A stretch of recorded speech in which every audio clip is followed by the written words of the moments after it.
I've spent the last 5 years studying it, 5 years playing the music, like talking to people. I've had so many conversations with people about Bomba and Plena, and how traditional those styles are, how to mix them with jazz. Yeah. I mean, we're talking about two styles of music that are near and dear to certain people's hearts, and mixing them together comes with weight.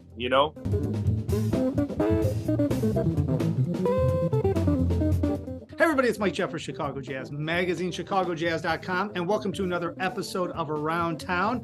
This is a very cool episode. We've got our friend Roy McGrath. He's been down to the hot dog stand. We've done different interviews with him over the years, so he's not a stranger to some of my shows. However, he's got a brand new recording out called Menjunje, and I'm going to let him pronounce it even better than me, but that's my best stab at it. And this is a recording that he put out. He's been formulating the information since 2017, got concepts behind it, and it really took hold throughout the pandemic. And he put out this incredible recording. Jeff Cebulski, actually, with Chicago Jazz Magazine, has a great review on ChicagoJazz.com. I encourage everybody to check that out. But Roy, congratulations on this recording. What an undertaking, and what a deep meaning behind it. And it's great to see you, my friend. How are you? I am doing great. I am doing better every year that we get away from the pandemic. Things are back. Music is back. It's a blessing for me to be even talking about this project coming out. I mean, the word of the day for me is just gratitude all around, for sure. Yeah. Oh, that's awesome. Let's talk about this. And by the way, I agree with you. And isn't it weird, because last year at this time, the city was shut down again. I mean, it feels like it's 5 years ago, but it was only like last year at this time, things were just starting to reopen again. It's just amazing. Yeah, I mean, I don't know where we are with everything, but 2022 was a great year musically for me. And there was still an air of unbalance, Right. But I don't know. I feel like that's cleared, and definitely like the musical activity has picked up so much, So whether I feel like, I don't know. It's so weird, but I'm just so glad that we're out of the thick of it, and that we're playing, because 2020 was a year of nothing. And now we're working so much, and like me and everybody else is putting out new stuff, so it's great. It's great. Yeah, I mean, we're getting inundated with great recordings, and this is one of them. So Menjunje, let's talk about this. Of course, let me set it up, roymcgrath.bandcamp.com, so you can head over there, purchase it, get more information on it. But this started being formulated in 2017, and I'll let you talk about it, but there's a tribute that you were putting together with the Cultural Center, and it just kind of grew out of that. So why don't you take it from right there, because I think it's a fascinating story. Sure, for sure. So for those of you that don't know me, although I'm like white and 6'4", I'm Puerto Rican, nacido en la isla, criado en San Juan, Puerto Rico. And in Chicago, there are two primary Puerto Rican arts centers. One is the Puerto Rico Arts Alliance. The other one is the Segunda Reese Belvis Cultural Center. And I work with both of them often. So in 2017, at the Segunda Reese Belvis Cultural Center, they had an event in homage to a renowned Puerto Rican singer-songwriter by the name of Antonio Caban Vale, El Topo. El Topo was a poet from San Juan that learned through studying at the university that if he puts his poems to music, his poems will gain more popularity. And so he went from poet to a singer-songwriter, and he wrote a song that is sort of the anthem for Puerto Rican independence, called Verde Luz. It's sort of the unofficial Puerto Rican anthem for independence from the United States. So obviously that comes with a lot of political energy and charge, right? Mm-hmm. But besides that one song, which is what everybody knows El Topo for, El Topo wrote, that I know of, at least 5 to 10 albums of just incredible good music, So the 50th anniversary of that song was in 2017, and the center, the SRBCC short, they commissioned me to take some of his music, adapt it to Latin jazz, and play it for an event homaging the 50th anniversary of that song. And we did that. I transcribed a bunch of his songs from vinyl. And of those 10 songs that we played, 4 of them made it to this record. Back then, it was for jazz quintet. So piano, bass, drums, congas, and saxophone. Mhm. We had the Puerto Rican national instrument, the cuatro, on a couple songs, but not all. And then from then till now, I took the ones that I liked the most. I rearranged them to incorporate styles of Puerto Rico called Bomba and Plena, which are 2 folkloric styles that use different percussion instruments, and they have their inner rules of how to play those musics. And from then until now, I just recomposed that music, added some of my own original music to it. Flew in guys from Puerto Rico to record here. I flew to Puerto Rico to do some research on Bomba and Plena, and I gotta be honest. It's funny because when you say flying to Puerto Rico to do research, people are like, what? But you can either because it's a tourist destination for Americans, you can either go to the beach and you can drink every day, or you can search folkloric, authentic music and musicians that I living there for my first 17 years didn't meet, because I was so focused on learning jazz and going to high school and then moving to the United States. So there's a lot of layers to this project. Menjunje. Menjunje is a mix. It's a mix of stuff that your grandma makes you when you're sick. When you're out, when it's raining and you're playing outside with your friends for too long, you think you might catch a cold. Your grandmother will make something that might have guarapo, which is sugar cane juice. You'll put some garlic, some cinnamon, some cayenne pepper. It's not a unnormal thing to just your grandma to make you something that might be tasty, might not. Right. And Yeah. But either way, you're going to know you drank it, and it's probably going to cure whatever you're ailing because she's got so much stuff thrown in there. Exactly. And that's really, I mean, you're describing this, and I love the way you're describing this because we've talked in the past, and you were focused on playing jazz. You were focused through high school and everything. That's how you ended up coming to the States. You ended up in New Orleans, studying New Orleans. You came up to Chicago.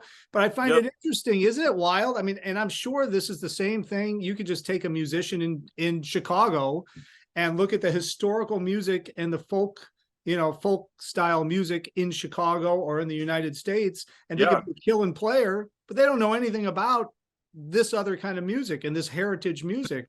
So you went back and you kind of researched it and kind of learned about the music of your heritage, right?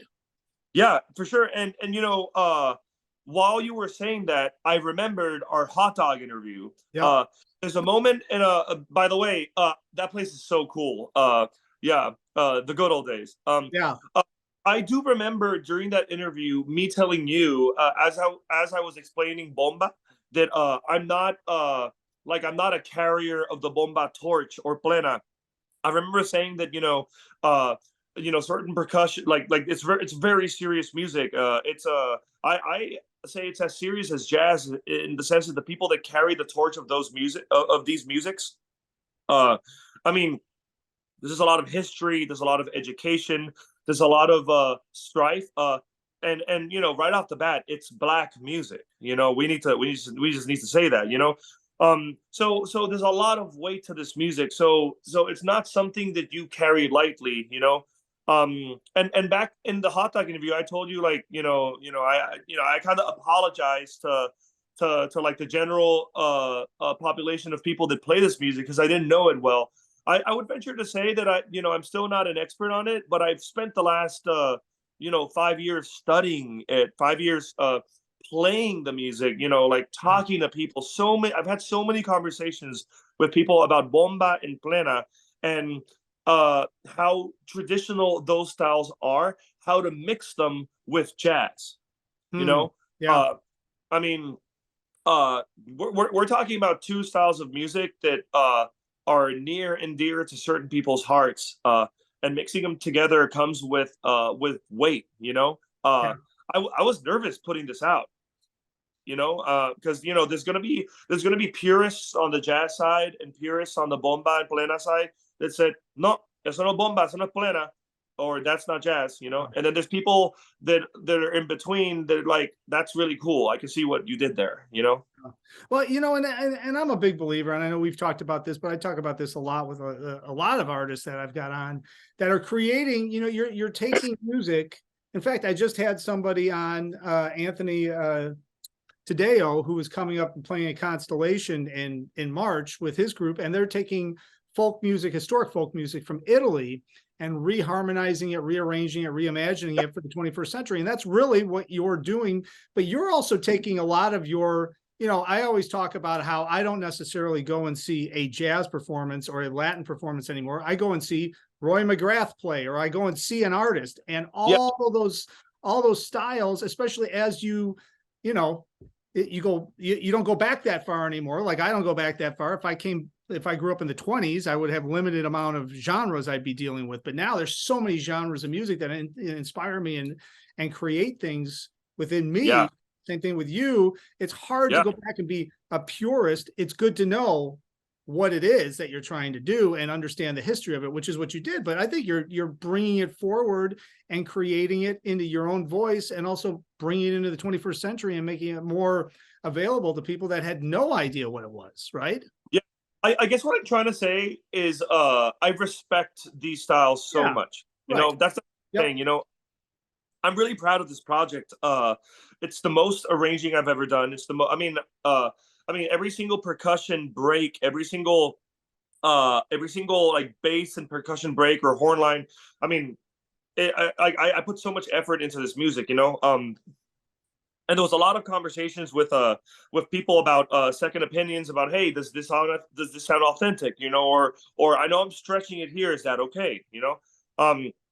But I'm super proud of it. Like I don't mean to belittle my own project like that. It's just that I just have so much respect for. I have so much respect for jazz, and I have so much respect for bomba and plena and salsa and any music that is clave based. You know. Yeah. Both of these styles have rules that you cannot break, you know. So it's been a blessing. First time also recording with 3 percussionists, you know. We have Efrain Martinez from Puerto Rico on drums, who is an absolute beast, and I've been wanting to record with him since I was 15 or 16 years old. Javier Quintana, who is Chicago born and raised Puerto Rican, 21 years old. Yeah, I met him when he was 15, and I knew he was a rock star back then. And he's just gonna be the name for the next 10 years, you know. And Victor Junito Gonzalez, which is probably one of my favorite percussionists in all of Chicago. And the 3 of them, the way, you know, some of them are more expert in bomba, some are more expert in just like Latin jazz or salsa.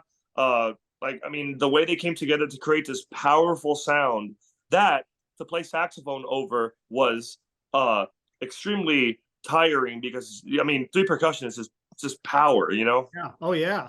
Well, let's talk a little bit about the recording now, you know, and get into the tunes and get into the music, because you know, there's a lot of music on this recording, and there's so many different layers of it and everything. Now, you talk about in your explanation online about formulating it, and you were doing this all during the pandemic, mainly like the heavy writing of it, and you're going back and forth and talking to the different musicians. I mean, that had to be somewhat of a challenge, just because you couldn't all get into a same room and actually kind of experiment, right? So you went back and forth. What was that process like? The beginning of it was literally, people rag on social media, but this whole project came to life through one comment that Efrain made on some post. I don't remember what post, but he's like, "Hey man, we should do something together." That's what he said. And you know, when a man of that caliber, when a musician of that caliber says something like that, you have to jump on it. So I wrote him back. I was like, "Hey, Efra, like if you are serious about this, then let's do it. You know, let's put it together." So we came with a timeline. We were going to record. I was thinking about recording in 2021, but I didn't want to risk spending, couple $1,000s on flying people in, and then COVID cancels somebody gets COVID in the studio, the studio gets closed or something, you know. So So 2022 just became the safest and most natural time to record. We recorded in April 2022. Yeah, getting everybody in the same room was not easy. I had many text message conversations with Victor Junito about some of the percussion cuts, like one of the songs, Linda Morena. Linda Morena has a percussion cut up front that goes like it's like a percussion cut before, and we had like 10 variations of that cut. Which ones are easy to play? What are the hand positions to how to play those cuts? Back to Efra. Are we gonna play those cuts between the snare drum and the floor tom? I mean, how are we gonna formulate all these little things? Yeah. So lots of phone conversations, lots of sending people little snippets of this or that. If you would look at any of the stuff we sent each other back then, it was very rough. Yeah. And it all just came together through composing and recomposing and rewriting charts and just making it happen. So I mean, and something like this, I mean, and this is the perfect example of it, is that you come up with the concept, you're spearheading the project, you're getting it going, but you're bringing people in that you trust, that you want to lend their voice to it, so that you can take your project and raise it up to the highest level possible, right? And that's really what happened, I think. Yeah. I was just talking to this with a friend yesterday. I'm 34, so I have a little bit of experience under my belt. My buddy's 26, and he's just an absolutely incredible musician. And I was telling him that like the collaborative effort in music, to me, is the most important part.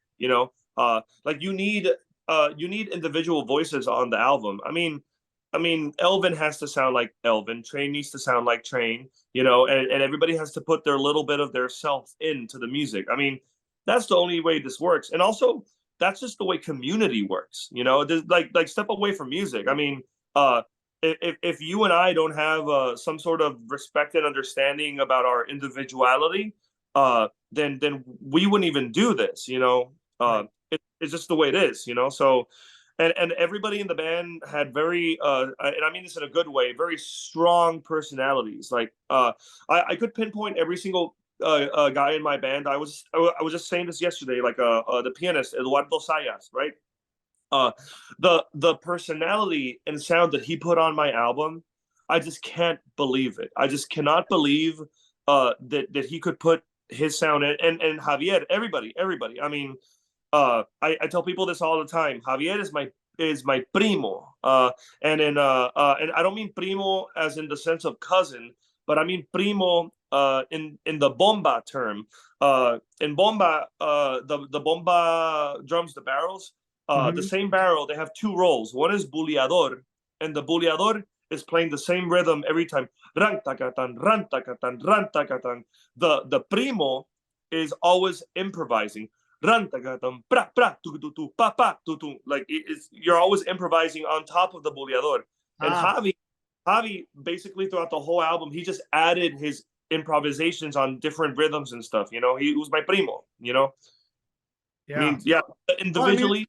Yeah, go for it. I was going to say, I mean, that's the whole thing, and that what you're talking about and what the meaning behind this recording is exactly what you're describing, right? Everybody's putting their stuff in. And it's coming out, although I think that it tastes pretty darn good. It's yeah. So let's tell everybody should go check this out. It's roymcgrath.bandcamp.com. Linked it up down below. Now, I encourage everybody to check this out. At some point, you're going to have a recording. You're probably have a concert, and you're going to put something together like this. So to see it live is going to be something even better. And we'll come back on. We'll talk about that. But people can go and see Roy McGrath perform live, because now that you've heard Roy talk about this recording and you've heard his passion behind the music, and you've got to go see Roy play live, because that's the best thing to do with anything is to go see live. And you just happen to be from Puerto Rico, and your birthday is on St. Patrick's Day. Look at that. So you're playing March 17th and 18th over at Andy's with Constantine Alexander as part of his group. And that's going to be killing performance anyway. So that's at Andy's, 11 East Hubbard Street, right there in Chicago, andysjazzclub.com. Go see Roy. He's playing both sets, I would imagine, right? So it's the 6 to 9:30. 2 sets in there and go see Roy live. But Roy, congratulations on this recording, man. I mean, it's amazing. It really is amazing. And I'm glad we talked a little bit about it and gave people some background, because it's just, you really have to listen to it and hear it. And now that you understand the meaning behind it and all the processes that went into it, it's even more powerful. Yeah, man. And also thank you for everything that you do. Seriously. I mean, I don't think people tell you enough, man. Thank you for everything that you do for Chicago. I mean, just putting media out, telling people what's going on all the time. It's really important, And also, Jeff Sabuski wrote the best review I've ever gotten on the album to date. I mean, he knew things that I didn't know he knew. I don't know how he would know those things, So, thanks to you guys. Constantine's band, we're going into the studio right after we play at Andy's. We're really excited about that. My band is going to have a CD release. We're in talks with a couple different venues, but one in particular about doing it. The difficult thing about me is that I could do this CD release with Chicago cats on drums and piano. They would absolutely slay, but out of respect for my people in Puerto Rico, I'm trying to fly them in for that, Yeah. So that'll be very special when it happens. Yeah. And I'm already, if it happens, which I think it will, we're going to include like authentic bomba and authentic plena, so that the jazz musicians and the musicians that come to hear the jazz project, they can hear what the real stuff sounds like from Puerto Rico, and then see how we adapted that to like my project. Oh, that's going to be incredible. All right. Well, we'll talk about that when it gets time to do that, because that's going to be very exciting. Yeah. And thanks as usual, my man. RoyMcGrath.bandcamp.com for all the information. Of course, we got it all linked up down below and also on ChicagoJazz.com. Roy, great seeing you. Congratulations on everything. And also thanks to everybody for watching. As I always say, everything Chicago Jazz is on ChicagoJazz.com. And until next time, hopefully I will see you all somewhere out on the scene.